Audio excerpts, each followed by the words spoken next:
Baik, sebagaimana biasa kita mulai dulu dengan membaca ayat-ayat pendek ya.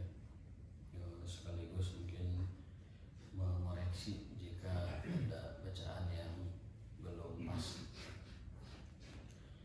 A'udzu billahi minasy syaithanir rajim. A'udzu billahi minasy syaithanir rajim.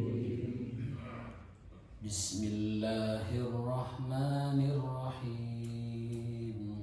Bismillahirrahmanirrahim. Alhamdulillahi rabbil alamin.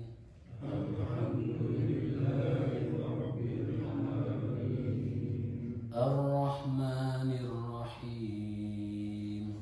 Ar-Rahmanir Rahim. Maliki yaumiddin. Maliki yaumiddin. Iyyaka na'budu wa iyyaka nasta'in. Iyyaka na'budu wa iyyaka nasta'in. Ihdinas siratal mustaqim. Ihdinas siratal mustaqim. Siratal ladzina an'amta 'alaihim. Siratal ladzina an'amta 'alaihim. Ghairil maghdubi 'alaihim waladdallin. Ghairil maghdubi 'alaihim waladdallin. Bismillahirrahmanirrahim. Bismillahirrahmanirrahim. Idza jaa nasrullahi wal fath. Idza jaa nasrullahi wal fath. Wa ra'aitan nasa yadkhuluna fi dinillahi afwaja.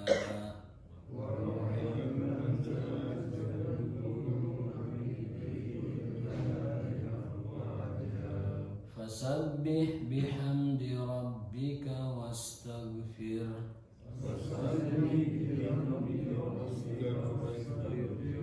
Innahu kana tawwaba.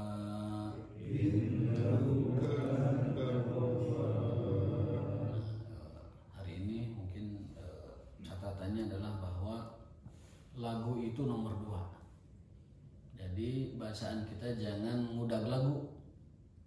Karena lagu mah satu nomor 2, yang kedua tiap-tiap orang dikaruniai berbeda-beda kualitas suaranya, kualitas merdunya, kualitas nadanya itu beda-beda. Jadi kalau kita ngejar lagu akan bahasa Sunda nama kababayut tajwidnya. Terus yang namanya kesalahan dalam baca itu ada 2, ada kesalahan besar, ada kesalahan kecil. Kesalahan besar itu dapat merubah makna, dan kesalahan besar itu letaknya pada huruf. Jadi kalau ada salah baca huruf itu masuk kategori khotoun jali atau khotoun kabir, ya, kesalahan yang besar yang merubah makna. Ini nggak boleh terjadi, nggak boleh terjadi. Contohnya a dengan a itu harus beda. A'udzu. Kemudian huruf-huruf lain juga sama ya. Meskipun tidak boleh berlebihan juga, seperti misalkan mustaqimnya terlalu lekoh, mustaqim terlalu lekoh juga itu kata para ulama itu mengurangi kekhusyuan. Kalau medok banget, terlalu medok, terlalu fokus ke situ itu mengurangi kekhusyuan kata para ulama. Atau misalkan alaihim terlalu besar, itu juga bukan haknya huruf itu ya. Karena hak dalam bahasa Arab itu yang hak gede itu adalah hak kita yang biasa di Indonesia. Yang beda itu hak kecilnya, hak Ar-Rahman, haknya yang kecil. Jadi kalau gede banget haknya itu juga bukan hak hurufnya itu. Yang kedua, huruf yang lain juga ya. Jadi mustaqim, yang penting beda aja dengan kak mustaqim, itu kan udah kok mustaqim, tidak mustaqim, terlalu ledok itu juga bukan bahasa Arab. Kalau terlalu ledok begitu, bahasa Arab tidak ada yang mustaqim, blekok mustaqim, Jawa ya, terlalu ledok itu bukan bahasa Arab. Jadi apa namanya tidak terlalu kok juga. Ain juga sama, tidak terlalu ain tidak terlalu ekstrim ainnya, biasa aja a, yang penting beda dengan au yang penting beda ya. Gitu. Kho dengan itu juga sama, kho juga tidak terlalu ekstrim, kho sampai seperti lehernya itu ada apanya gitu. Jadi kho yang penting beda dengan ha, itu kho itu sudah pas gitu, tidak terlalu apa namanya. Tapi lain dia itu saya dengar di Cina, kok Qurannya lain, bahasanya pondok-pondok gitu kan nggak ada. Kalau di Cina ya mungkin Logat itu udah lain. Itunya artikulasinya mungkin ya, kalau logat mah tiap orang beda-beda. Juga Jawa, Padang, lain. Kalau saya Padang, kalau sampai ekstrim berbeda dengan huruf Arab ya itu memang kesalahannya fatal. Kalau hukum tajwid yang lain, ikhfa, idgham, iqlab, izhar dan lain-lain sebagainya, termasuk dengung, termasuk tidak dengung dan lain sebagainya, itu kesalahan ringan, khata'un khafi atau lahnun khafi istilah ilmu tajwid. Jadi ada lahnun jali, ada lahnun khafi. Lahnun jali itu pada huruf itu merubah arti, kesalahannya fatal, wajib dikoreksi. Termasuk imam, kalau imam kesalahannya pada lahnun jali, jangan diangkat jadi imam, jangan dipilih jadi imam. Bukan masalah apa namanya satu dan lain hal, tetapi memang begitu Rasulullah SAW. Hendaklah yang mengimami kalian yang paling fasih baca Qurannya, paling banyak hafalannya. Lalu yang kedua, turun kalau sama Qurannya hadisnya. Kalau sama hadisnya, siapa yang lebih cepat lebih dulu tobatnya. Kalau hijrah tobatnya lebih dulu itu diangkat. Kalau sama juga, maka siapa yang paling tua. Jadi ukuran lebih tua itu ukuran terakhir dalam kriteria keimaman di dalam sholat. Jadi wayahna gitu. Saya mau TK sekarang ya. Ya. Saya mau masih muda TK. Oh, TK. Bukan TK Pak, PAUD. PAUD. Kalau serius itu serius itu. PAUD. Enggak apa-apa, udah expert Pak, sudah apa namanya expert, tinggal menajamkan saja. Semua kita sudah expert, tinggal menajamkan saja dari kemampuan bacaan itu supaya lebih ditingkat. Kenapa? Karena ternyata perintah baca Quran itu tidak sembarangan.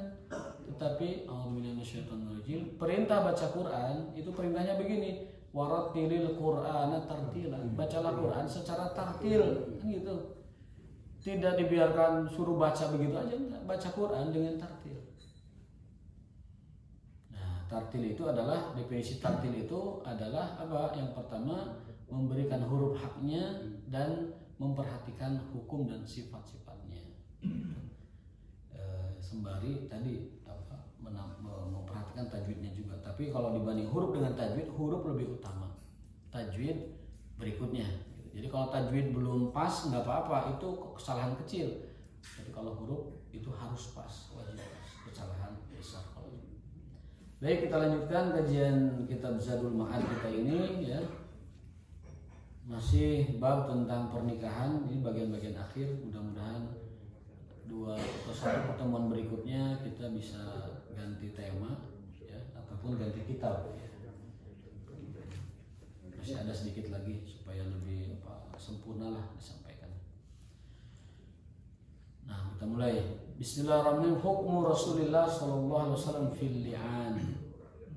Ini menguatkan yang kemarin. Sudah pernah kita bahas, tapi secara resminya baru kita bahas sekarang. Keputusan Rasul SAW terkait dengan li'an. Li'an itu salah satu pasangan menuduh selingkuh, tapi tidak dapat dibuktikan. Maka mereka harus bersumpah li'an. Sumpah li'an itu sumpah laknat. Li'an dari kata laknat. Li'anun dari kata laknat. La'ana yal'anu li'anun wa la'natun. Itu masdarnya. Kalau orang lain menuduh kepada orang lain dengan li'an, itu jika tidak terbukti dengan 4 saksi, maka hukumannya dicambuk 80 kali. Saya misalkan menuduh Pak Dedi dengan perbuatan yang tidak baik tentang kehormatannya. Saya tidak punya bukti, maka saya dikenakan hukuman namanya haddul qadzaf, dicambuk 80 kali. Tuh. Namun demikian, berbeda halnya ketika yang menuduhnya itu suami istri. Kalau suami istri tidak dikenakan hukum cambuk ini, tapi disuruh li'an. Jika seorang pasangan menuduh pasangannya selingkuh, menuduh pasangannya berzina, menuduh pasangannya berbuat yang menghancurkan kehormatan lah begitu, maka yang menuduhnya wajib mendatangkan 4 saksi. Makanya jangan sembarangan pasangan itu menuduh. Sulit. Kalau dia yakin betul bahwa melihat istrinya selingkuh, atau si istri yakin betul melihat suami berselingkuh, namun tidak bisa mendatangkan 4 saksi, maka mereka disumpah li'an. Kalau langsung lihat gitu? Langsung lihat, tapi yang dilihatnya membantah. Enggak, udah itu kan pacaran itu berdua itu. Ya udah, cerai aja kalau gitu. Itu yang Cerai saja kalau gitu. Tapi kalau menuduh, bukan menuduh ya. Kalau menuduh berselingkuh tidak ada saksinya, atau si yang menuduh ini melapor kepada penegak hukum tanpa mendatangkan 4 saksi, maka mereka dili'ankan dulu.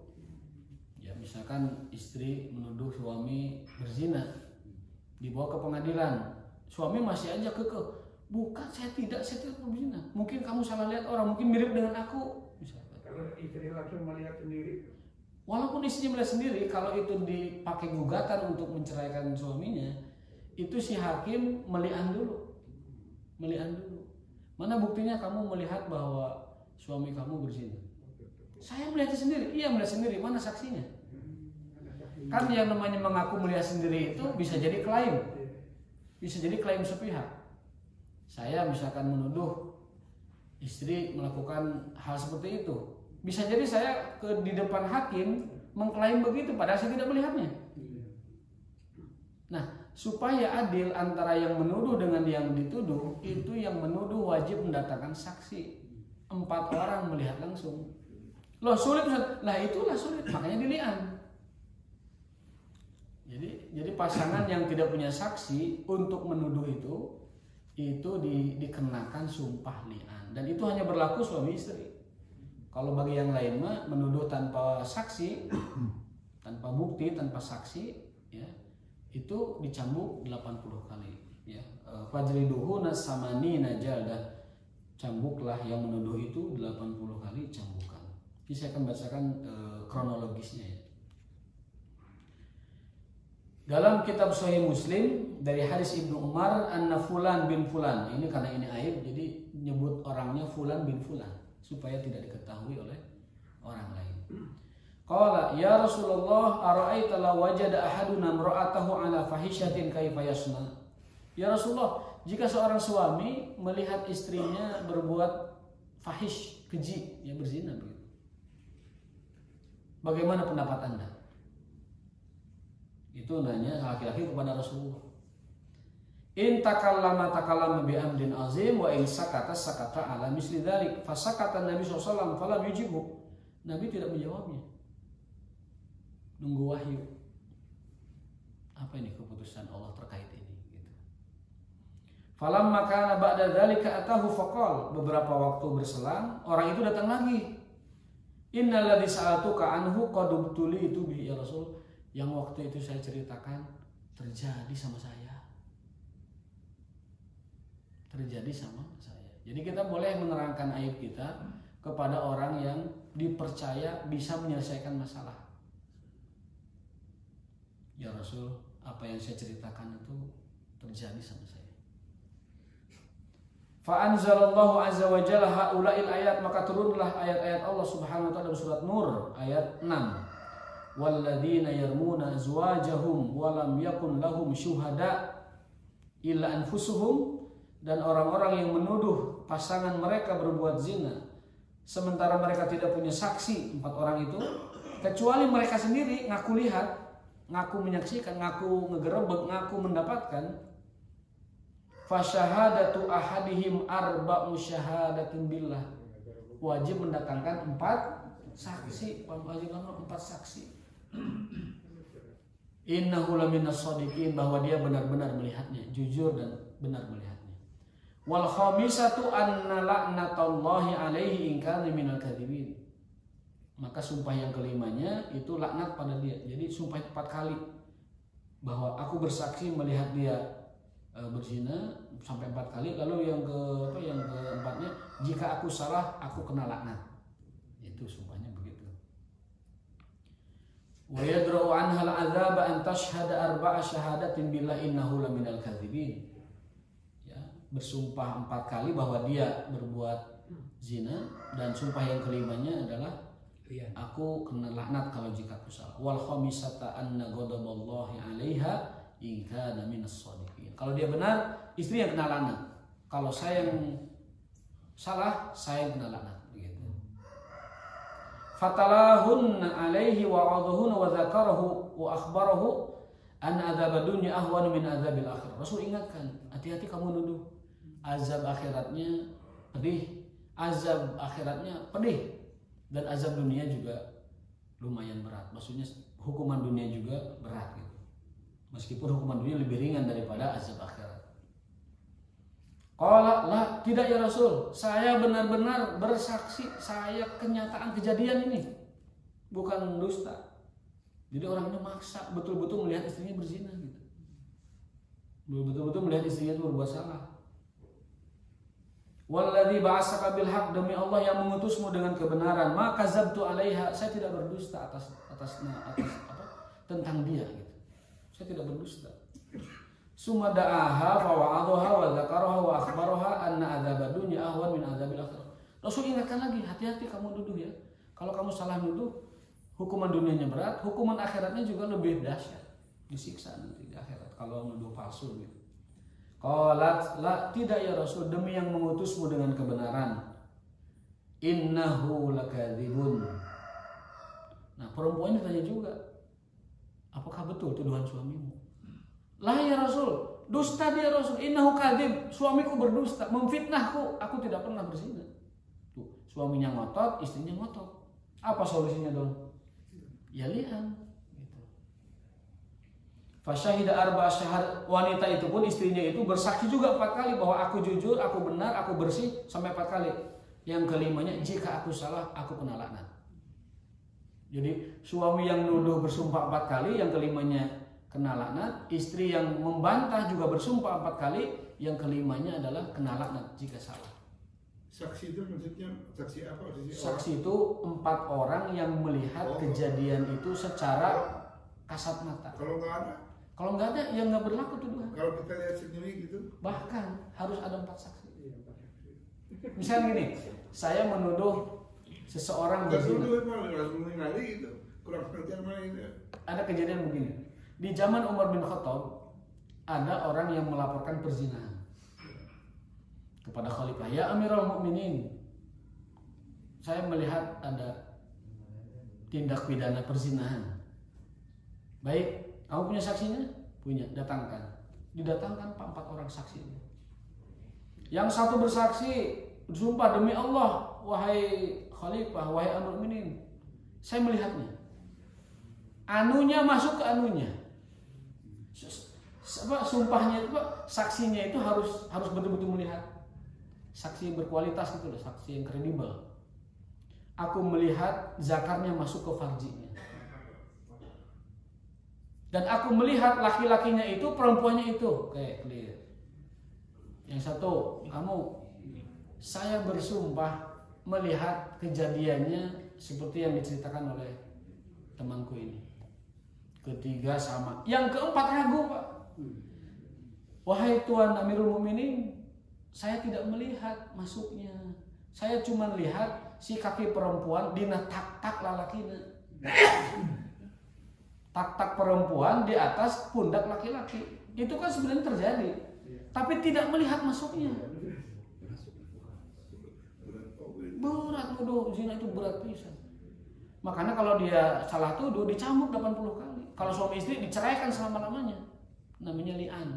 Perceraian karena li'an itu perceraian yang tidak ada rujuknya sampai hari kiamat. Walaupun perasaan kayak saya ini punya istri bekas batur ke perasaan lain ceritanya. Kalau mau dicerai ceraikan saja, tapi jangan menuduh berzina. Kalau tidak punya bukti, nuduh itu yang nggak boleh. Gitu. Kalau mau cerai cerai saja.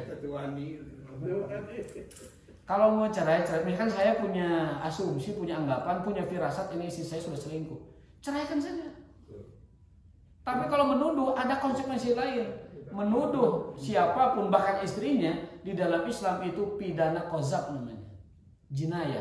Masuknya jinayah. Hukumannya 80 kali cambuk.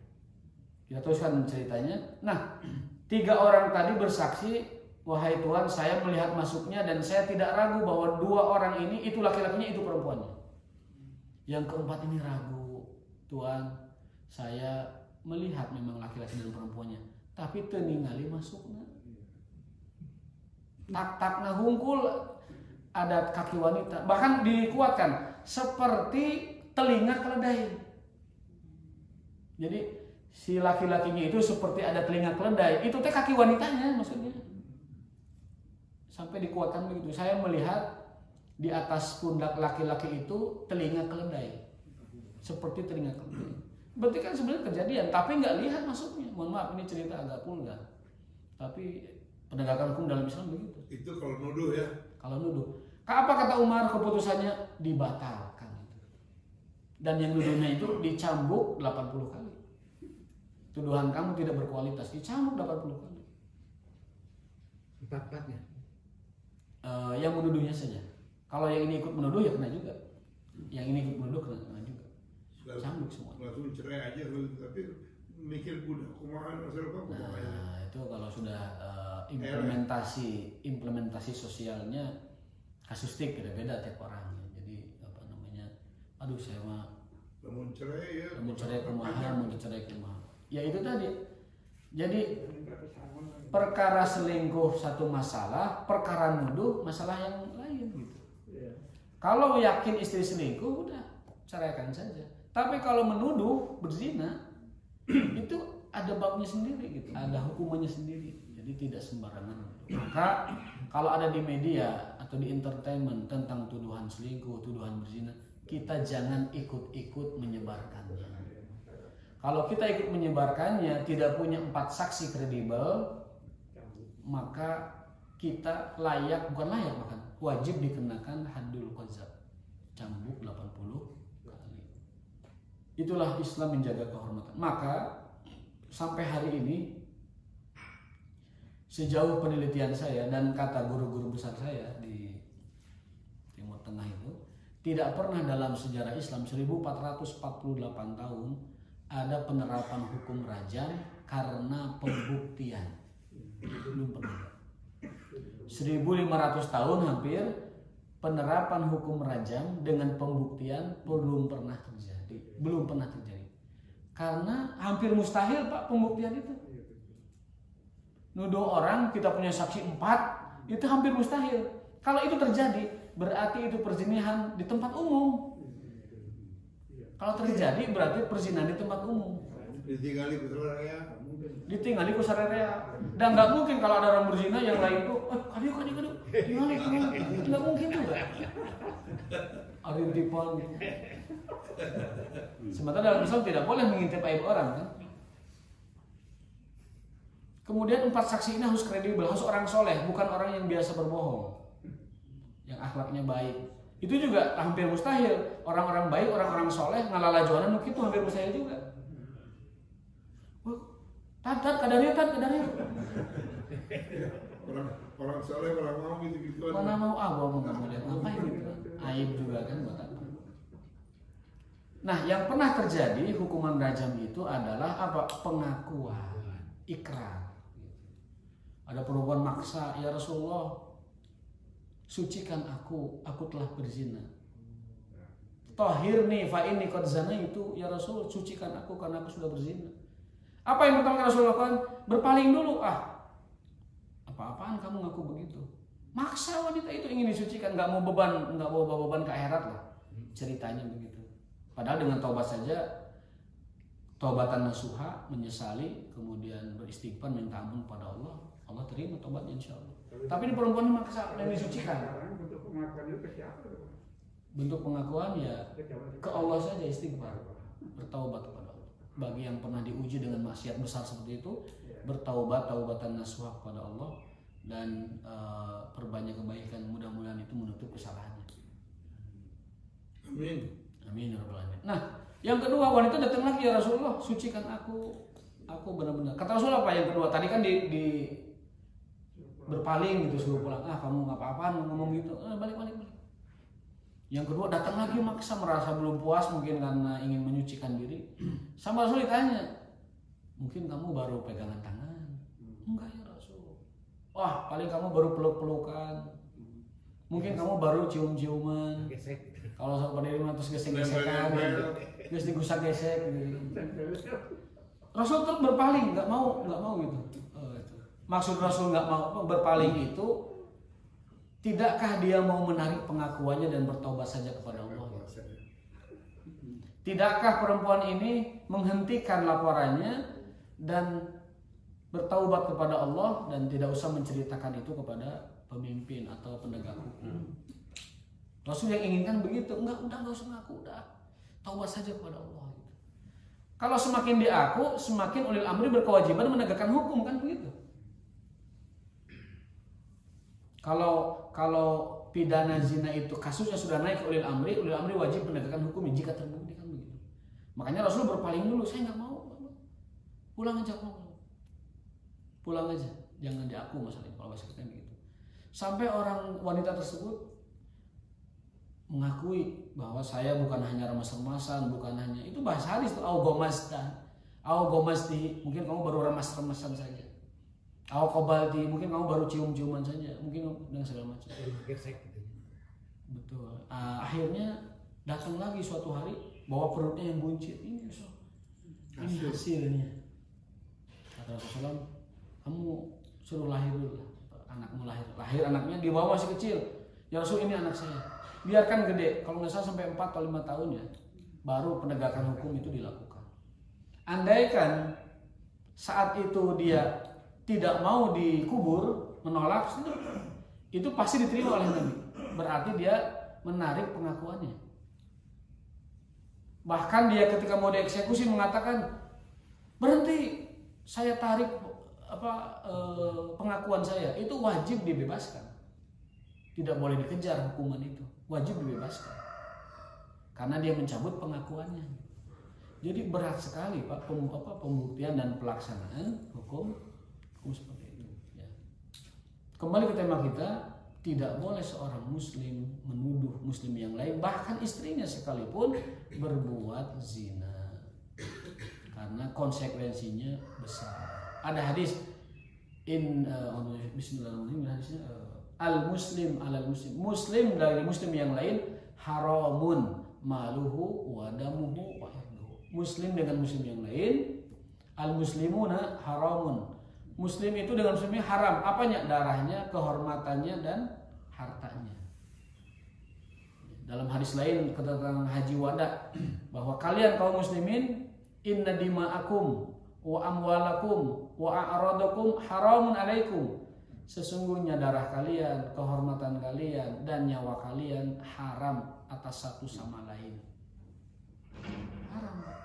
Makanya kalau tentang orang muslim itu jangan berbahaya. Berbahaya kalau kita sampai menuduhnya tidak punya bukti. Mendingan jika sudah melakukan bertobat kepada Allah, jika ada yang menyaksikan, udah tidak usah lapor, dia istighfar saja. Kalau lapor itu nanti dia punya beban pembuktian. Kalau sampai melapor dia punya beban pembuktian. Definisi zina itu sebetulnya kalau hanya berciuman saja itu masuk zina. Jadi gini, Kata Rasulullah SAW, setiap anak Adam, setiap manusia itu terkena zina, terpapar zina. Setiap anak Adam terpapar zina. Al-ain zina hal basar. Mata itu berzina dengan pandangan. Wal udhun, telinga berzina dengan pendengaran.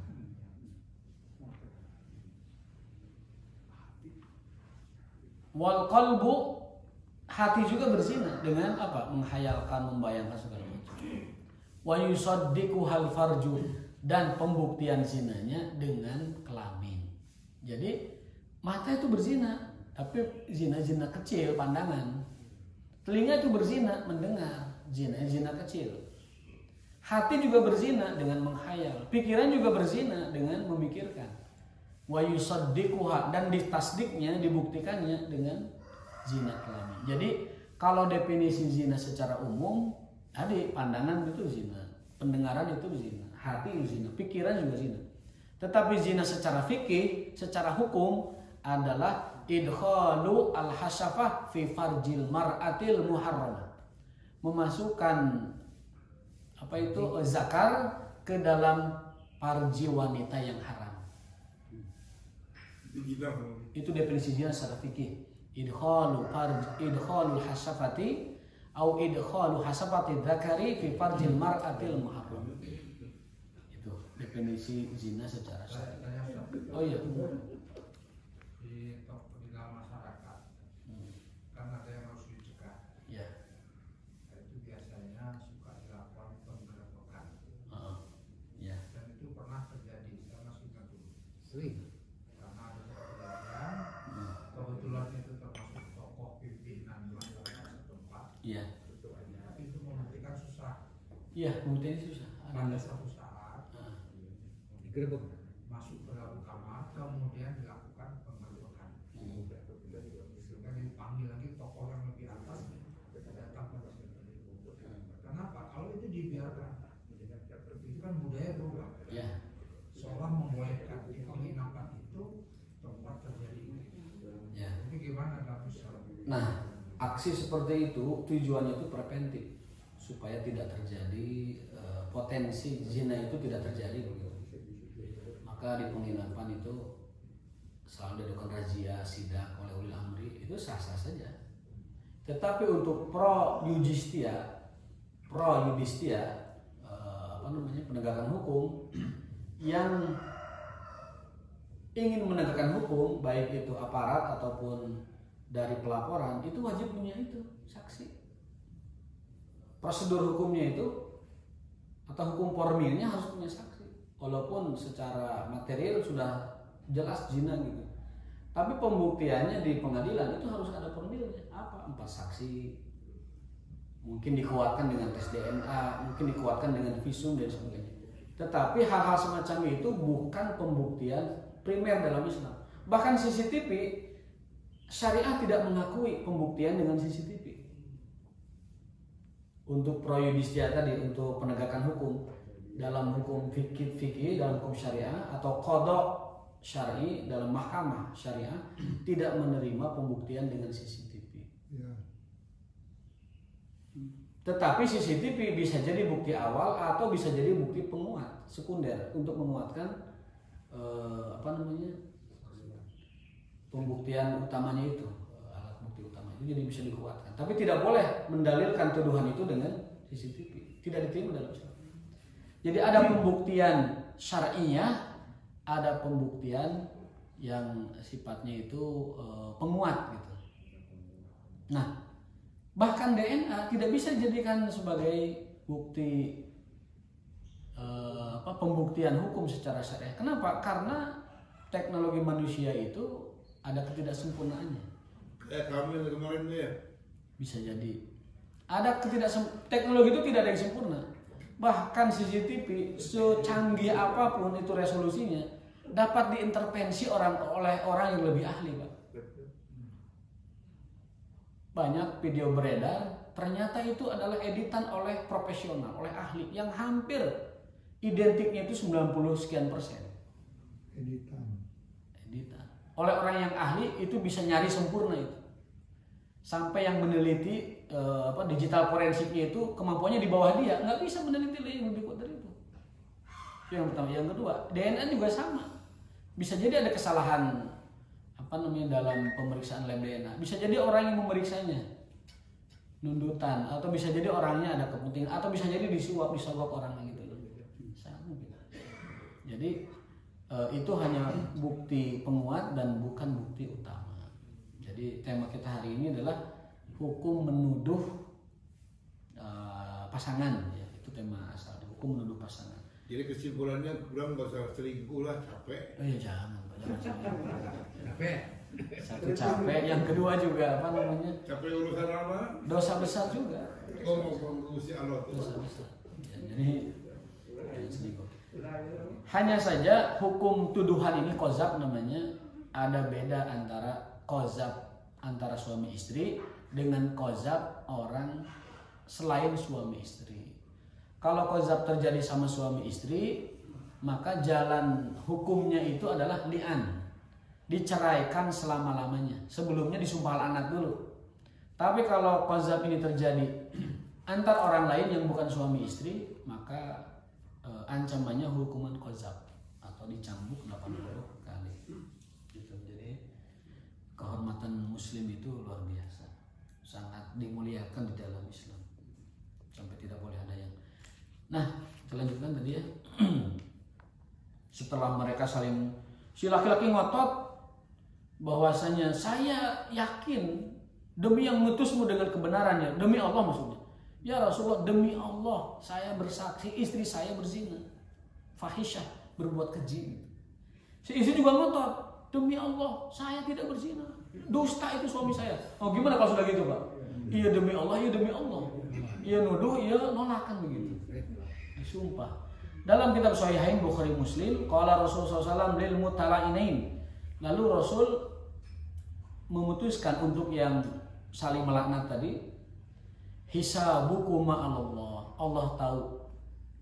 Allah akan mintai pertanggungjawaban dari kalian. Ahadukum makazib. Salah satu di antara kalian pasti berdusta. Gitu. Allah tahu dan Allah pasti akan menghukum. Dan salah seorang di antara kalian berdua pasti berdusta. Tidak mungkin dua-duanya benar. Pasti ada yang dusta, kata Rasul. La sabila laki alaiha. Ya qala ya Rasulullah mali ya Rasulullah, kata laki-lakinya. Kan Rasul disuruh cerai oleh Rasul disuruh cerai. Kalian bercerai. Aku putuskan kalian bercerai. Artinya udah talak paksa itu. Talak li'an itu talak paksa oleh hakim. Dan mereka harus bercerai selama-lamanya. Tidak ada kesempatan balik lagi walaupun diselang oleh suami yang lain. Tidak ada. Ini satu-satunya talak dalam Islam yang tidak ada kembalinya lagi. Mungkin dengan talak murtad mungkin lah. Kecuali dia masuk Islam atau mu'alaf. Nah setelah itu kata laki-laki itu masih ngotot juga laki-laki ya Rasulullah. Kalau duit saya yang ada pada dia gimana? Gitu. Maksudnya laki-laki itu nanya golongininya lah gitu. Kan mereka diceraikan. Terus duit saya gimana? Yang dulu mas kawin gimana? Duit saya gimana? Segala macam ditanyain gitu kan. Mali, hartaku gimana? Qala lama lalaka. Kamu tidak berhak mengambil harta yang sudah kamu kasih ke dia. In kunta shadaqta 'alaiha fa huwa bimastahlat min farjiha. Karena dulu mas kawin yang kamu kasih, duit yang kamu kasih ke dia itu adalah kompensasi kamu mendapatkan kenikmatan berjima dengan dia.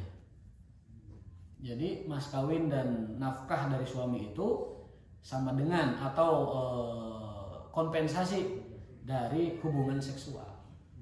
Jadi tidak salah kalau orang dulu mengatakan mas kawin itu adalah berbanding lurus dengan kelamin wanita, itu tidak ada salahnya orang dulu bilang begitu. Dibalik Semacam itu bahasa kasar. Tetapi bahasa halusnya itu kau halalkan farji istrimu kan dengan harta yang kamu berikan ke dia. ya.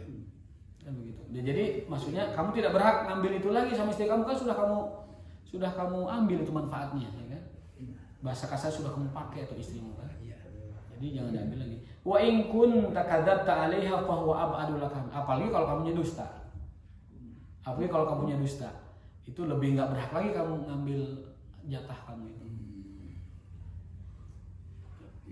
Wa fil lafdhin lahuma farraqa, dalam lafaz lain Rasulullah SAW mentafrik, memfirak, memisahkan mereka berdua. Wa qala wallah inna ahadakum makadzib fahal minkum taibun. Sebelum Rasul menutup majelisnya, saya ingatkan lagi, demi Allah, satu di antara kalian itu berdusta. Fahal min taib, maukah kau bertaubat kepada Allah? Jadi Rasul bilang ke suami itu, satu di antara kamu berdusta, segera bertaubat. Segera bertaubat. Nah di sini sampai riwayat ini selesai tidak ada informasi siapa yang dua orang itu yang berdusta, karena itu aib ya, maka tidak diungkap di hadis ini. Fulan bin Fulan aja udah. Fulan bin Fulan. Wa fihi ma'anhu anna rajulan la'ana ala ahdi sallallahu fa farraqa Rasulullah bainahum wa alhaqal walad bi ummi. Nah, jika terjadi perceraian sebab li'an, sebab sumpah, sebab tuduhan dan dibantah dengan sumpah itu, ya li'an. Bagaimana status anaknya?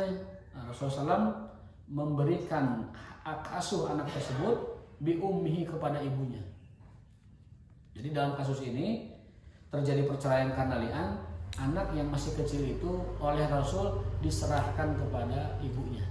Jadi ibunya yang mengurus anak tersebut. Begitu Bapak Ibu sekalian, hari ini kita membahas tentang li'an. Mudah-mudahan ini menjadi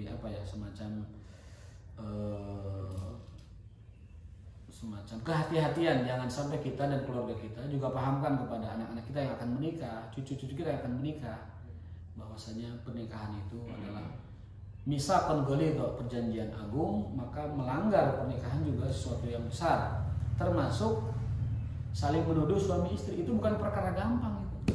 Hati-hati. Kalau mau bercerai, bercerai saja, tapi tidak usah sampai menuduh. Kalau menuduh akan ada hukum lain, hukum lanjutannya ada serius gitu. Masalah serius. Gitu ya. Qul qouli hadza wa astaghfirullah li wa lakum. Terima kasih dan mohon maaf jika ada kekurangan. Wal afu minkum. Subhanakallahumma wa bihamdika asyhadu an la ilaha illa anta astaghfiruka wa atubu ilaik. Wassalamualaikum warahmatullahi wabarakatuh.